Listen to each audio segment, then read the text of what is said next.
ازاي اعلي من معدل حرق الدهون عندي؟ انا بتكلم لو انت شخص عامل نظام غذائي كويس جدا وحاسب كل حاجه بالشعره، وكمان مقلل الفات بتاعتك، وكمان الفات بتاعتك من مصادر صحيه، وفي نفس الوقت بتروح الجيم تتمرن 4-5 ايام في الاسبوع وبتكسر الدنيا وبرضه مفيش نتيجه. معنى اصح لو جبت الاتنين تقريبا نفس الوزن، والاتنين عاملين نظام غذائي، والاتنين بيتمرنوا حديد كويس جدا ومواظبين، في واحد فيهم ممكن تلاقي معدل الحرق عنده عالي بيحرق دهون بسرعه، واحد تلاقي معدل الحرق عنده متوسط او منخفض كمان. انا محمد جابر، اخصائي تغذيه علاجيه نحافه وسمنه، وده موضوع حلقه النهارده. ويلا النهارده اقول لك على 3 حاجات لو طبقتهم ومشيت عليهم بجد اوعدك ان جسمك هيبقى مكنه حرق دهون بمعنى الكلمه. الحاجه الاولانيه الكارديو. الكارديو مهم جدا، والكارديو مفتاحك لحرق الدهون. لازم تعمل تمارين كارديو 3 ايام على الاقل في الاسبوع.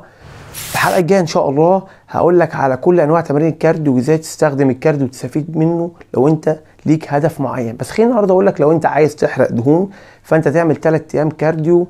تعمل كارديو منخفض الشده، مشي سريع لمده ساعه الا ربع او مده ساعه، يعني ساعه الا ربع هتتمشى متواصل مشي سريع. الهدف من الكارديو هنا يكون في حرق الدهون. تاني حاجه تعدد الوجبات.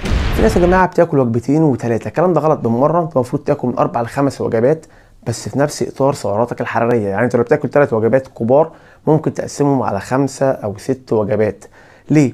تعدد الوجبات هنا هيخلي جسمك دايما فاهم وعارف انك بتدخله اكل على طول، عشان كده هيبدا يحرق من دهون اللي هو مخزنها.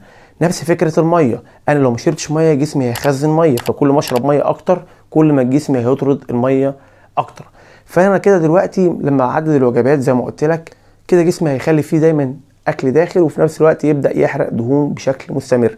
تالت حاجه واهم حاجه من وجهه نظري هي النوم. في ناس بتنام 3-4 ساعات في اليوم، او ناس بتنام 12 ساعه. ما ينفعش الكلام ده، لازم انام من 6 ساعات لحد 8 ساعات بقدر الامكان، يوم متواصل نوم عميق محاول ما اقومش. عشان كده لازم اخر ميه تشربها قبل ما تنام بحوالي ساعه، عشان خاطر تبدا كل الميه اللي انت شربتها تنزل، عشان ما تصحاش في وسط النوم تبقى عايز تدخل الحمام. طول ما انت نايم نوم عميق ونوم كويس وبتنام من 6 ل8 ساعات زي ما قلت لك، كده معدل الحرق عندك او الحرق عندك شغال طول ما انت نايم.